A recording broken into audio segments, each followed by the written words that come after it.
So first off, ask if there's anybody from the public here to make a comment.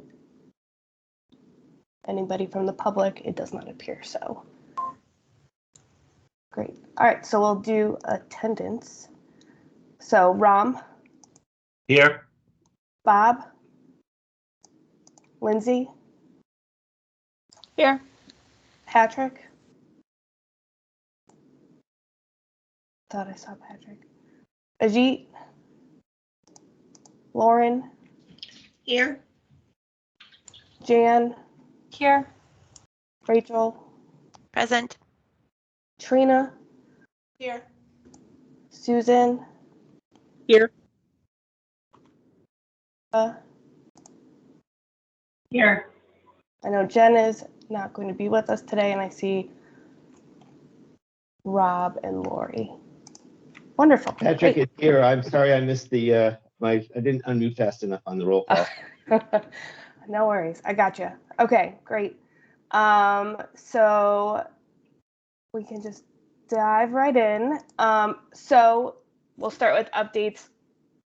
The data request calendar has not really changed since our last meeting back in December.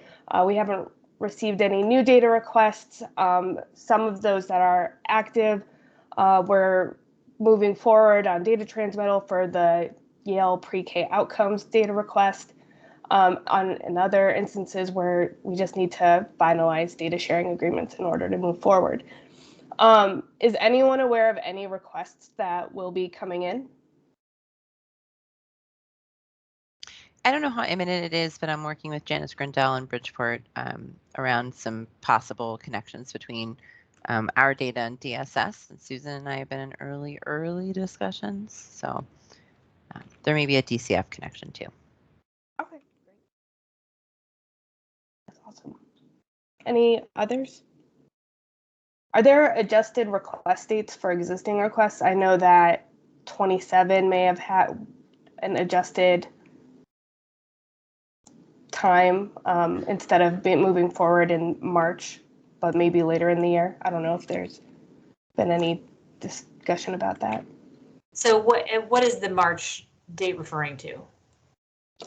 So to move forward with the next year of the 27 to 31. So are you talking about the point in which the reports will be complete, point at which data is provided? The next round. I mean, so the data requests have been submitted. So whatever the next round that needs to begin the process for year 2. Right. So there, I believe, and Patrick, you can chime in. I believe that Dana is still working on, I think the legislative report card has yet to be finalized, and he's working on the data tables for the first round for 27. And I think that our timeline for the yearly redo of that is in June, not March. Okay, that's what I wanted confirmation on. So thank you. Sure.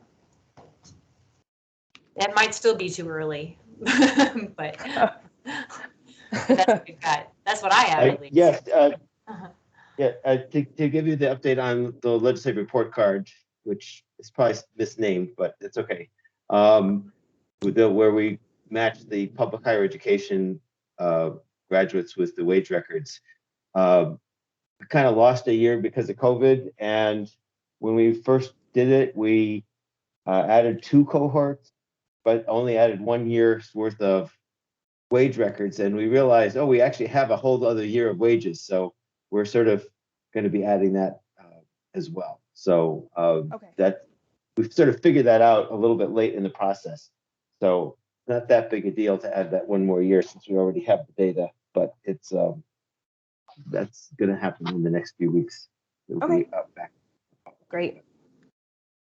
Just to add on the language, we probably, like Patrick said, we probably should at least collectively as a system drop the reference to legislative report card. The statute requiring that was repealed last session, so it doesn't, there is no sort of legislative reporting requirement for this request any longer. I think we can call it higher ed and workforce report card, which is how DOL brands it on their website, which is like a very accurate description of it.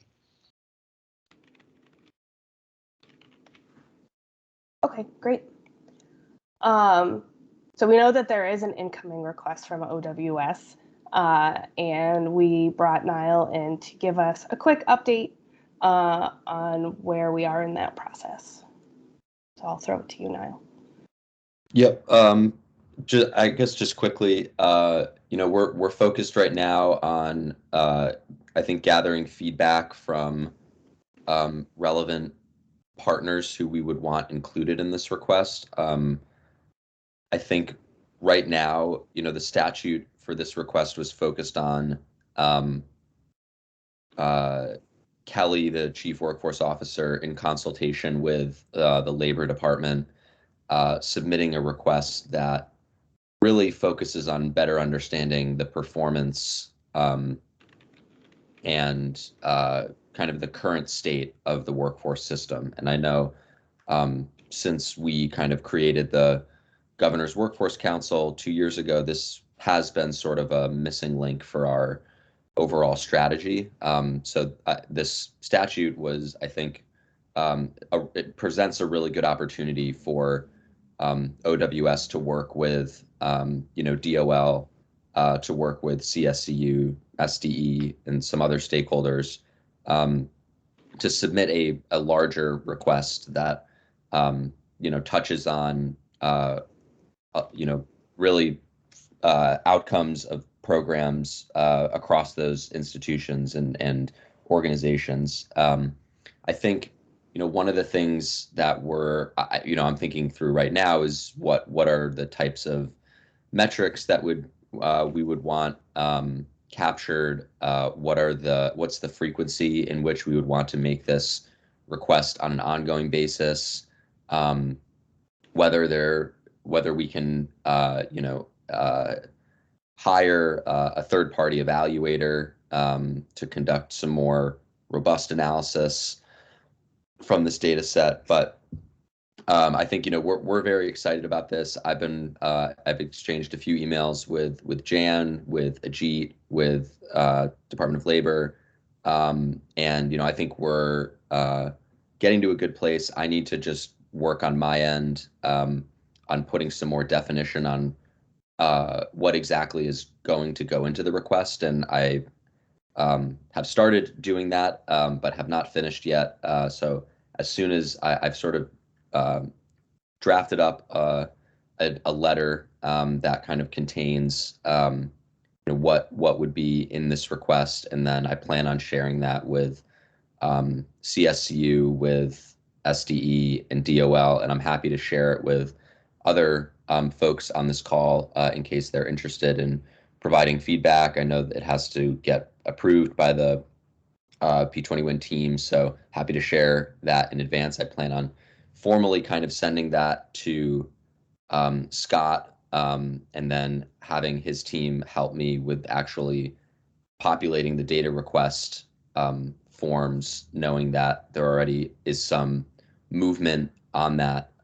So anyway, not a ton to update the group on, but I think there has been some progress, and this is a priority from our office that we're trying to push through, knowing that we technically are already a little behind based on the statute, but I don't think, I think we're working hard to make sure that we get this completed as quickly as possible, knowing the staff constraints on the agencies that we're working with. So we're working through it, and I'll make sure to share any documentation with this team as we kind of continue to finalize it. And if there's any immediate questions that this team has on the request, I'm happy to answer them as best as I can, given where we're at right now. Yeah, no, Jane has her hand, so Jane, Sure, go ahead. If it helps, you only need approval from those agencies who are providing data. So you don't need to convince the group. Okay, that helps. Just so you know. Thanks, Although Jen. I'm sure they would all, if we were agreeing, they would probably agree.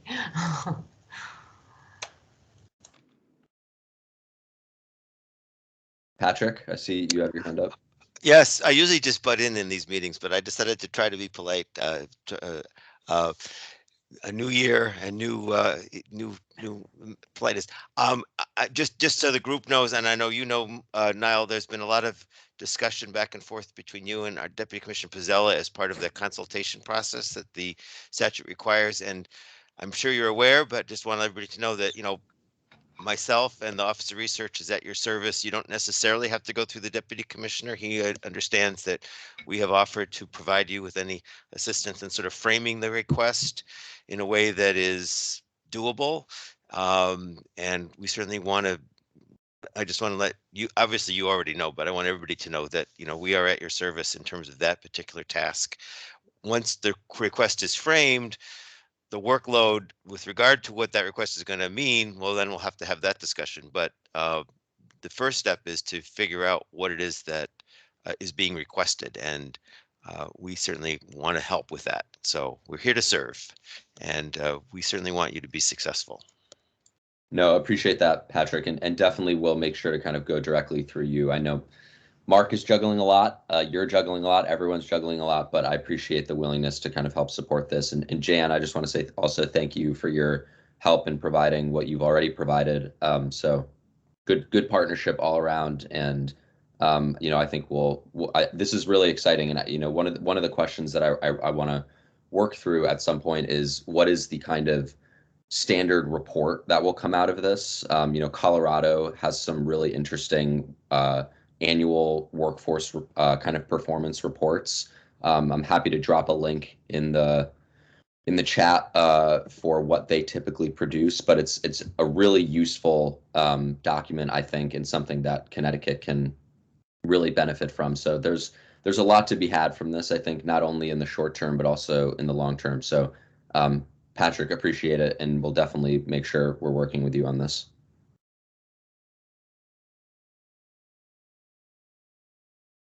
Scott, I see you have your hand up. I very diligently raised my hand. Thank you, Niall. I was going to ask two things, just for, I think, like, it helps the group to think about this. And like Jan's saying, it's just the agencies that would be potentially contributing data. That's a pretty wide swath of the agencies that are part of this, I think. And in particular, I think one of the things that you, I believe, are considering looking at is the enrollment in public assistance programs, you sort of before and after the programs. And I know there's like a request underway with CCH and Department of Labor to look at exactly that question for some of the workforce programs and the role that housing instability plays in influencing workforce outcomes. But I think if you could cover, like, in a little more detail, the proposed scope, like sort of what you're looking at right now, I think that helps folks think about that. Because I think, at least your one request, like, some things would be part of it, but you're not trying to, like, cover every single, part of the very broad workforce system in the state. But I mean, it'll touch potentially a lot of the agencies here, but you can cover a little of the detail about what you're at least anticipating. And again, sort of work that through with the individual agencies. I think that might help. The other thing I think is just how you anticipate this fitting into the governor's workforce council.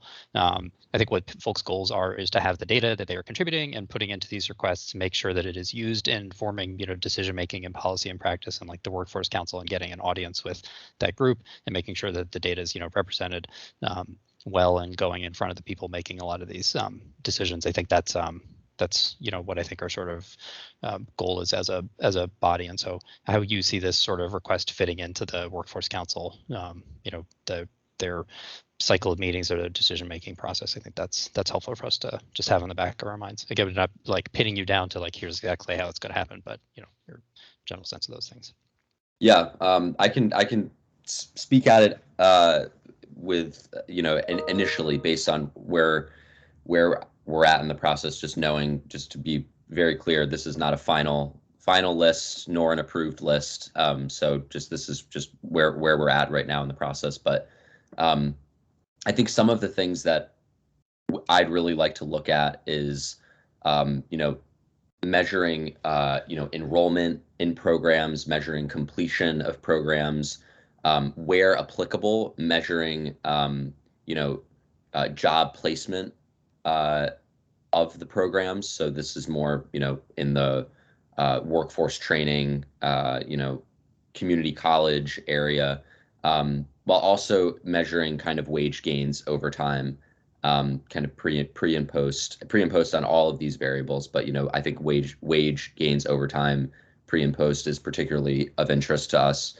I think another area is, and I was speaking with Ajit on this, and I think he brought up a really good point, is kind of better understanding the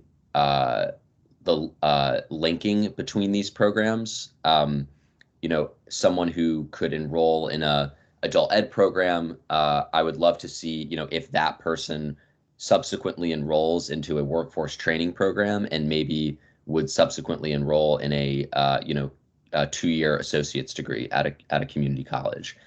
So given that this is a system-wide request, I think it presents a really unique opportunity for us to take a truly longitudinal view in terms of how we're viewing the participants of a workforce system, to see not only the outcomes of the specific programs, but also the kind of handoffs between the programs, and understanding where there might be broken links across that kind of value chain. So those are just a couple of areas. Scott mentioned, public assistance. It would be great to evaluate that. I'm not sure of any kind of sensitivities on that data. I'm sure there are some, but I'm not deep in that space to know. But anyway, just the last piece I would add on this, and then I'll get into Scott's second question, is the kind of demographics. I think this is a really important kind of cross-sectional element for us. Right now, it's really it's difficult for us to know, across a variety of demographics, how is that changing across the workforce system? Who are these programs typically serving from, a race ethnicity standpoint, a geography standpoint, gender, seeing outcomes across these variables, and again, seeing that longitudinal element of really who are these programs touching, I think is going to be really valuable. So that's just another, I think, important piece to call out, that we're focusing on those variables as well. Scott, to your second question on how this will, where this fits into the broader work of the GWC, I think on the Governor's Workforce Council, there's a Data and Performance Committee. I think up to this point, that committee has largely been focused on the development of our kind of workforce one-stop technology system. That's been our kind of biggest deliverable or initiative up to date.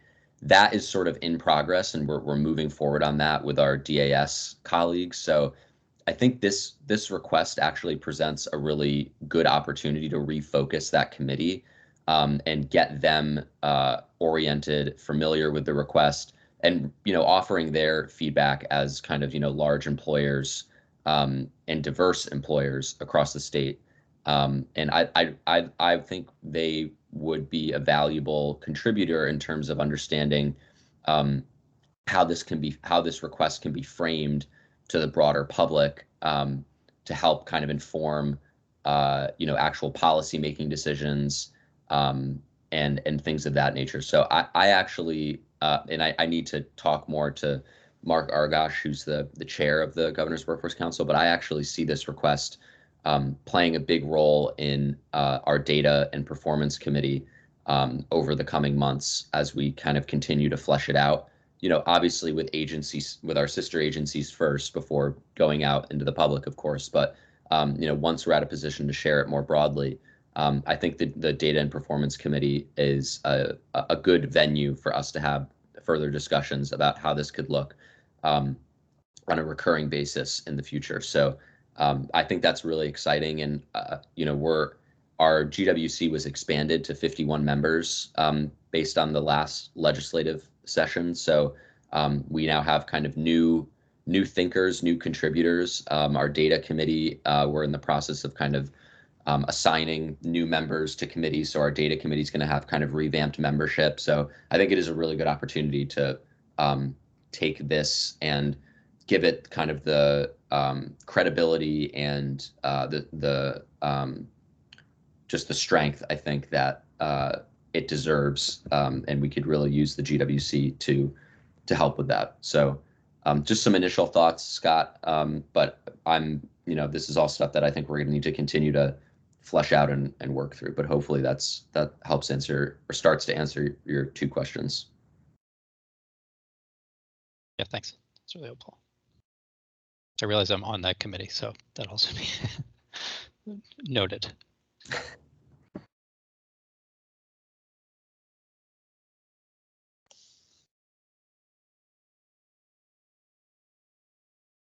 Any other thoughts, questions, comments for Niall?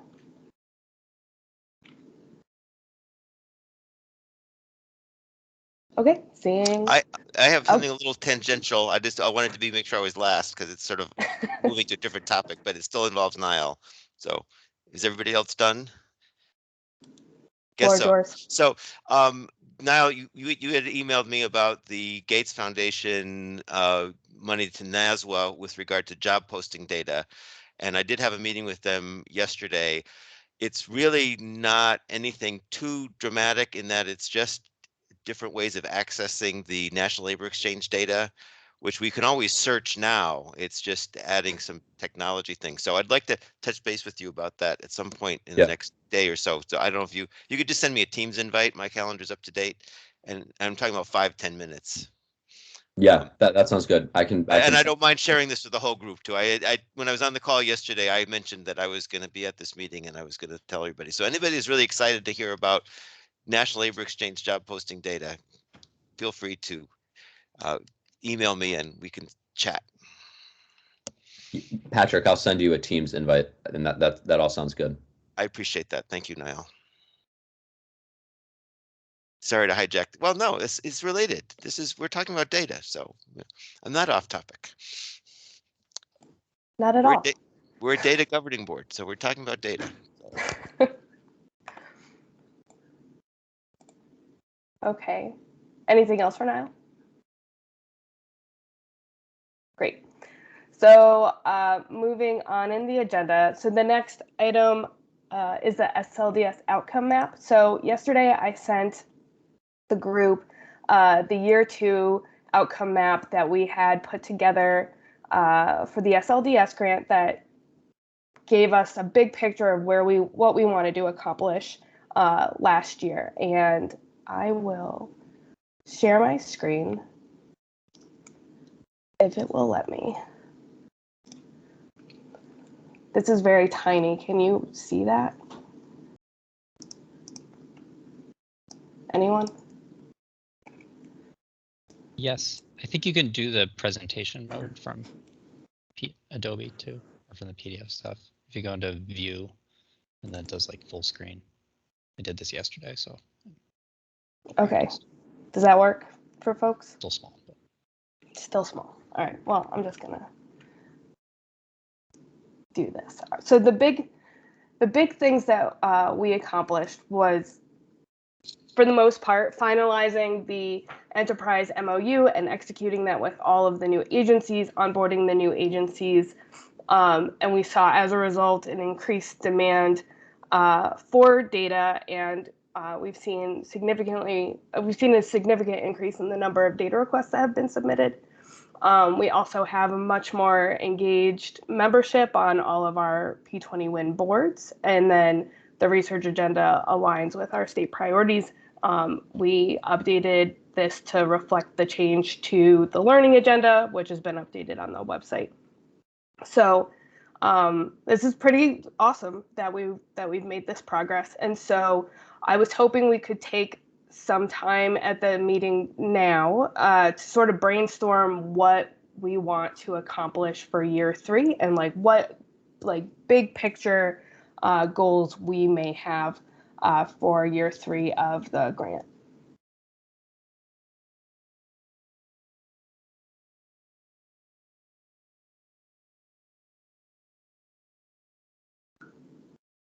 Thoughts, ideas?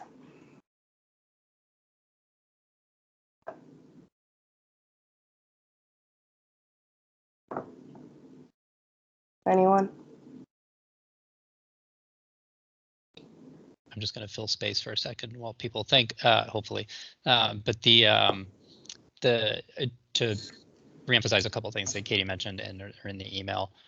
So one, every year, the Federal Department of Education asks us to update this outcome map. This is like the logic model for the grant, and update the outcomes. So they've changed kind of each year. These are the ones that I believe we had some at least brief discussion with Data Governing Board last year about these. So we have to update them next month. These, as you can see at the top of the file, they run through February 28, 2022. So we'll have a next set of updated outcomes that'll go through February 2023. And this is where they want us to sort of like look holistically at the, the SLDS and sort of like how it's functioning and, what our goals are. So it's a good opportunity to like take a step back and reflect. And next month we do have to like pick new outcomes and update this, logic model like framework. So whatever we can get out of the discussion today is helpful, but we've got really like a month to put something in place.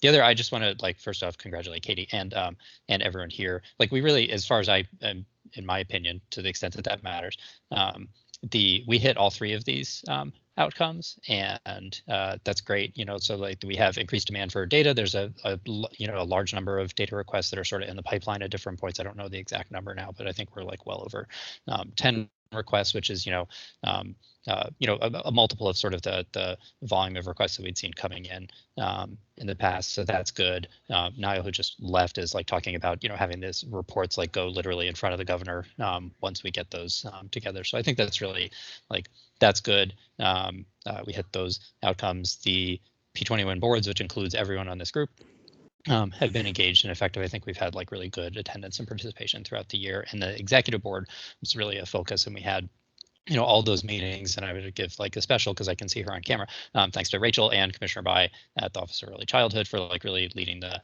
charge on that. I know we had a couple times where Rachel had to step in and chair the board on very short notice, but we had, I think I think there was one person who didn't make one meeting, but we had don't even overlook Katie in this. Katie really a Herculean effort to make sure everyone was prepared too, and that's it's a huge change. Yeah, I would have redoubled the thanks to Katie for this. Like it's a challenge. It's tough to get. I think, as everybody here knows, it's tough to get your executive leadership engaged in talking about data. This group likes talking about it, but it's not necessarily what everybody wakes up in the morning wanting to do. And so getting people engaged, like briefed and prepped for those meetings, like I thought we had really good discussion at the 4 meetings last year, got people lined up for this year. So that's good. And then I think, like Katie will talk about in a second, the research agenda, going through this like somewhat lengthy process to go through, have planning groups, have people come up with memos, go through the process of revising that last year, revising it again this year, and trying to really like line it up with the state priorities, your own agencies' agendas. And that's, took a cycle of a few meetings, but I think like we're, close to having that research agenda like really reflect the state agency priorities. Now this year we have to kind of act on it, but everybody here deserves credit for it.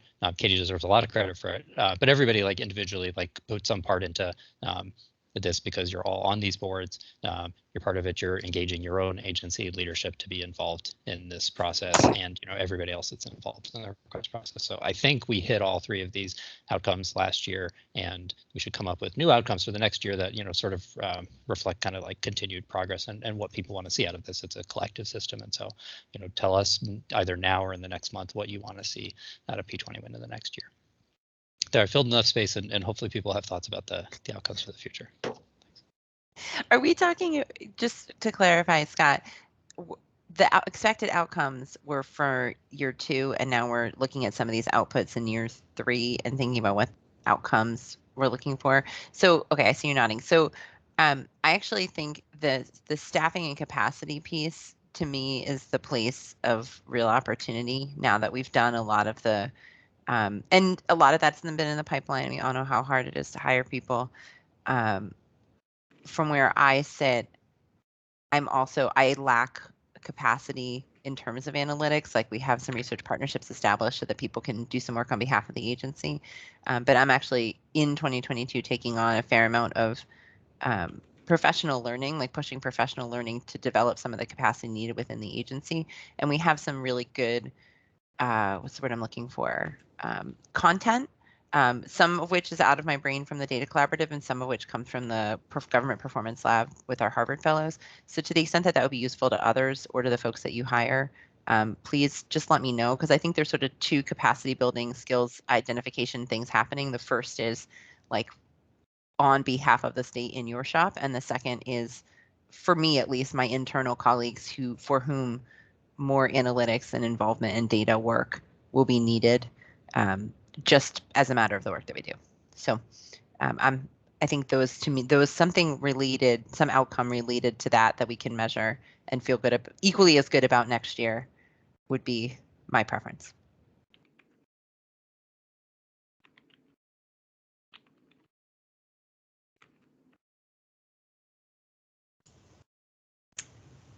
So I got my hand raised, but I'll just chime in. So I think since you're looking for grant deliverable outcomes for year 3, I'm not sure that I have documentation since I was very involved in leading the drafting of that, but I'm not sure that others on the call know what the deliverables are for the grant. And so in terms of shaping what the outcome should be, I would think they'd be driven very directly by what we are required to do. And so maybe if you want to circulate what the grant required deliverables are, it might help people provide what outcomes, respective they think could be achieved or what might need to be modified. That's just my 2 cents. Thanks. Maybe to clarify, they don't want grant deliverables. They want deliverables. They want what we want for the system as a whole. What are our goals for P20 and the system as a whole? They're not the grant deliverables. So this is not about the grant. Okay, well, it's part of the grant process, but they want us to like vision what do we want the SLDS to look like. So they're outcomes for the system as a whole, whether they're funded through this grant or regardless. So gotcha. Don't think of it as grant deliverables. I gotcha. Okay, scratch my comment then. Thanks.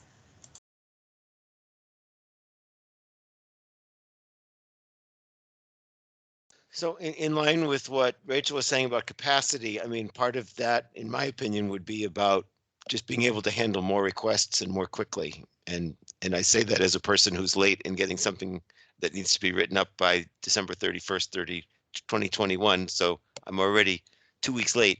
But I mean, that would be a goal, right? To have the capacity to do more and do it a little bit faster.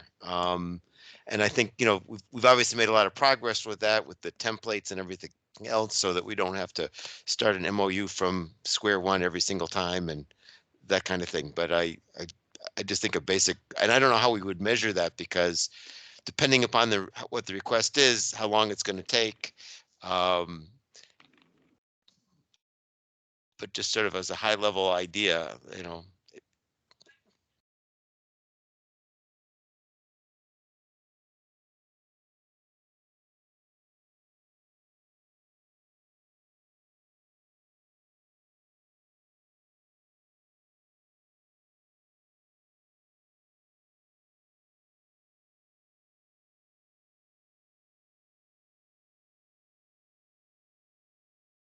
For the newer agencies, is there anything that you would like to see us do in terms of working with you or helping you get more involved in P20 Win?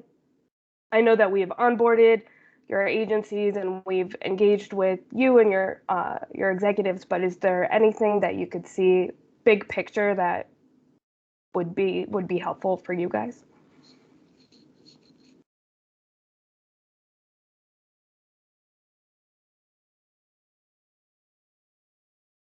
Nothing that I can think of right now, although I am interested in the capacity building efforts that Rachel had mentioned. So I jotted down a couple of notes about that, because I think that for us would be certainly one of the priority areas of interest.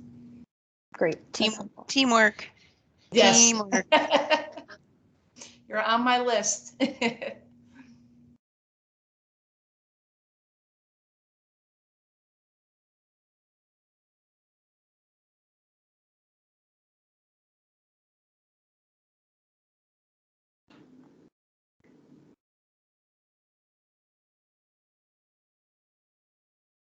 I'm just gonna, I'm gonna second sort of Rachel's comment earlier about the sort of standardized way for onboarding and capacity building for staff. Like we don't have a set of tools that are kind of out of the box for that.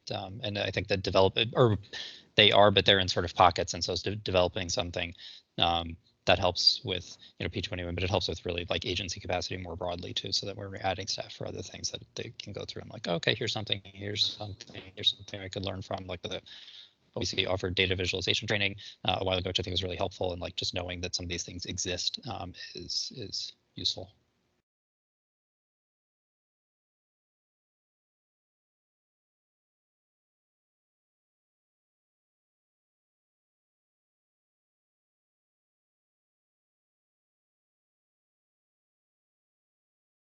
Okay, well, this is a good. Susan has her hand up. Oh, sorry, I can't. Hand raising system has fallen apart. No, Sorry, no worries. I was wondering if we have some goals related to some of the pieces on the resident advisory side, or more involvement with grassroots and other stakeholders.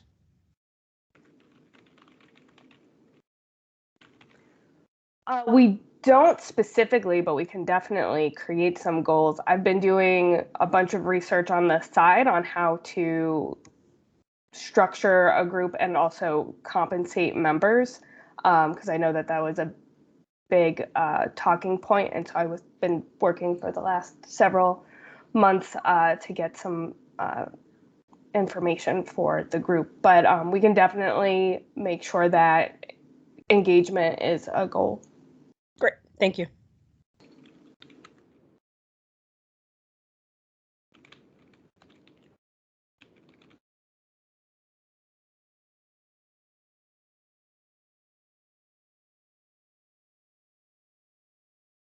I cannot see if anybody has their hand raised, so feel free to just talk. Katie, I can affirm no hands are raised. Okay. All right, so if you have ideas in the next month, please share them with me. It's not due until the end of February. Our next data governing board meeting is on the 4th, so we will have time to talk about this some more at the next meeting before this map is due to the grantors. So the next item is the post-secondary financing work group, and this is something that we've just recently learned about, and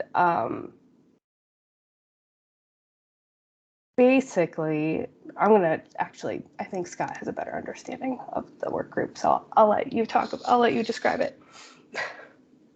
Unfortunately, and Ram may wish to jump in, and I know Jen Widness was the most sort of active in this. I'll just give like a brief discussion of which she couldn't make the meeting today. So there is a post-secondary education financing working group that was through legislation that passed last year. I think it's Public Act 21-62. It's through the banking committee. It focuses on student debt and trying to make sure that college and higher education more affordable for people. So it is, I think, somewhat tangential to the overall work that P20 does. But one of the things that they had looked at was some national resources and reporting on student debt and the sort of decision-making process for college. And one of the recommendations in one of those reports was that having, like a robust SLDS is a critical component to informing, decision-making and policy. And so Jen, who is a member of the working group, was very active in making sure that that recommendation was highlighted to the chairs of the working group. They're producing a report that is supposed to either come out very soon or maybe is already done. But I know Jen's one of the members of the group and was very active in just sort of putting forward that that we have an SLDS in Connecticut and that it can and should be a real resource for policymakers. And then I know Ram and colleagues from Office of Higher Ed either have done or will be doing presentations to the group about some of the work they're doing. And I think I know there's other parts of CSU and UConn I think have been on the agenda for those meetings, but I don't entirely know.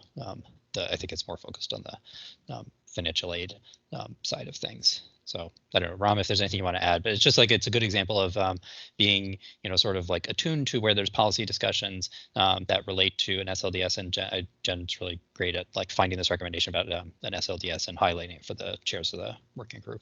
So I'm grateful to her for doing that. Thanks, Scott. The only thing I will add, though, is that through the bond commission, we were just able to get some funding in order to be able to upgrade our systems with regards to scholarships. And so right now we're about to onboard Nelnet, which is a company that we'll be working with. And ultimately, I think hopefully I would say by October, the system will be on board, and will be our capacity to report out is going to be exponential. So we're very excited about that, and so stay tuned. And I'm sure people are going to want to get a lot of our data once that project is complete. Ron, that's great. What's the data that will be in the repository, and can you rename the vendor? Nelnet is the vendor, and so we're going to be able to be tracking just with regards to Roberta Willis, who gets scholarships, demographics, all types of, what year, what are the grade levels, all literally whatever we're looking to get with regards to the students and participants on the Roberta Willis scholarships. We're also upgrading John R. Justice system. In addition to that, Gear Up, and so those are the major projects that we're looking at on that side of the house. Thanks. Yep. Awesome.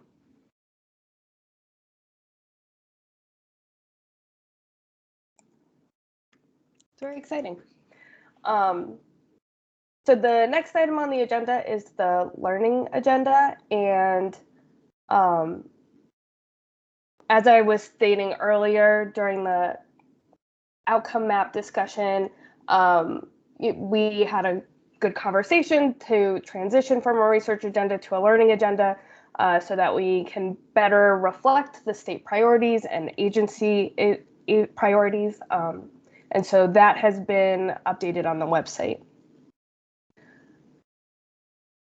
And as always, if you have questions that you would like to add to the learning agenda, please share them with me and we can add them to the website. So moving on to agency outreach. So we have, oh, go for it, Patrick. While we're on the topic of learning, I realize it's not about the learning agenda, but I just wanted to let everyone know that I did receive an email yesterday that there's a new opportunity to take the applied data analytics training, specifically with regard to TANF and workforce agencies. I have a person from my staff who would like to take the training. So we do want to make sure there are enough students so the class actually goes forward. So my experience with this in the past is that while they're saying just TANF agencies and labor agencies, if you work for an agency or someone in an agency that has any tangential relationship to TANF of any kind, they probably would figure out a way to make you eligible to take the class if they felt that that training would benefit your agency. So if you know anyone who works with any of your agencies that might be interested in the applied analytics data training, it's the Julia Lane program. We've had a number of people from labor who went through it. It's focused mostly on unemployment benefits. This one would be on TANF. So anyway, contact me if you're interested or you know anyone who works with you that might be interested. Sorry to hijack, but the word learning got me going there. I realize in retrospect we did not include that on the agenda, so I'm glad that you brought that up.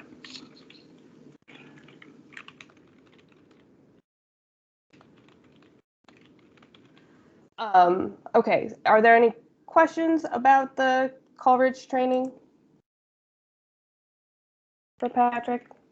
Okay, so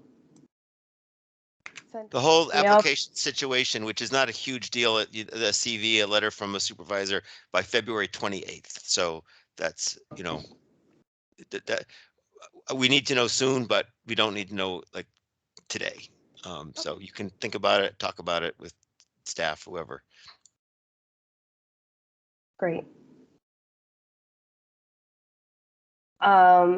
Okay, so for agency outreach, to give folks a quick update, we had been having preliminary discussions with the Department of Public Health, but we, with the new commissioner coming on board, we sort of have to restart those conversations. Demas, we've had really good positive conversations, so we're hopeful that we can move forward with them. And we've also had preliminary conversations with the Office of Health Strategy. And so obviously our goal is to expand P20 WIN. And so we want to know from you if there are agencies that you think would benefit from being part of P20 WIN, or that you get many requests from that could be that are more in line with a P20 WIN request, and therefore would be great as a member agency. So please let me know if you have any ideas.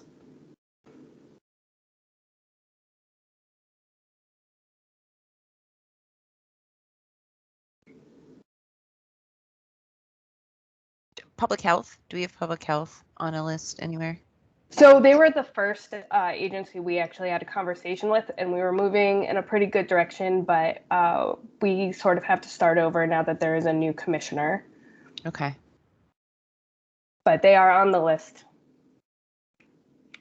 The other agencies that we've spoken with are Demas and the Office of Health Strategy. And so we're just would like to know what other prospective agencies you all are interested in us bringing on board. You're going to laugh at me. Revenue services. I'm not laughing. We would love to know more. We need DRS, because for all this 2gen work, and I don't know, all the questions I have are like, what difference does this make in the end for family economic security? And to have there was a commissioner. They've been through a bunch, but the one that was on when Beth was initially started, they had a great relationship, and I was like, amazing, we'll be able to link data with them. And then he left, and it's interim people. But there's something there that we haven't really tapped into. Great idea. And also, there's so many folks, even just think about education outcomes, the folks who end up self-employed, starting their own business, they don't show up in the wage records. Totally. And so that's a big missing piece when we're talking about outcomes of higher ed. We'll add to this discussion, if folks may recall, as part of the massive implementer bill with all the workforce changes at the end of last legislative session, there were changes that I forget the exact language, but it basically permits DRS to share returns information with P20 when explicitly. It does not require them to do so, but it explicitly allows them to do so. So we can dig. I know from the governor's office had presented the legislative changes at the end of the session last year to this group, and so we can go back and pull from the slides. But there was a change that related to exactly this scenario.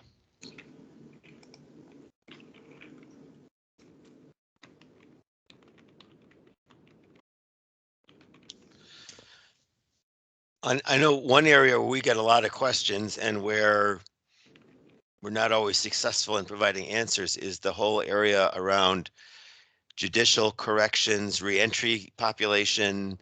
Yeah. And I know that's difficult. Judicial and corrections are actually two different branches of government.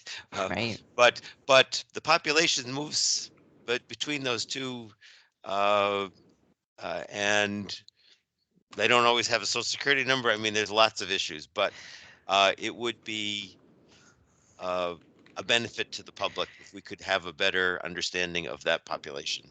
For sure. Patrick, that's such a good idea. And the other thing is that with all these reentry centers, we do work with incarcerated parents. And so there's a lot of interest in, personally, I have a lot of interest in finding ways to demonstrate impact of that work outside of the very meager information we can collect ourselves.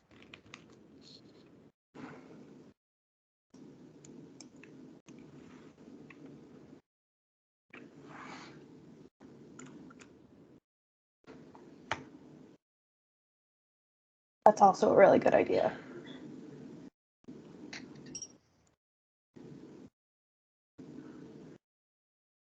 Any other ideas?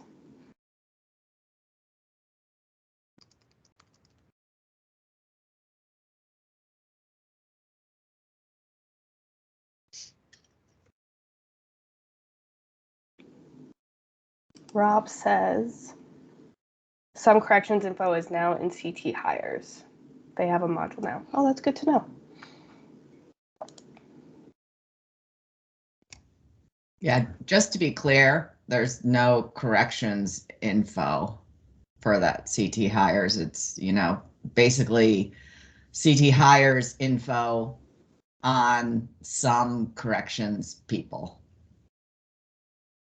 So, and we would have to, make sure DOC is included with an MOU. I can't just give their data because, we have access to it. That makes sense.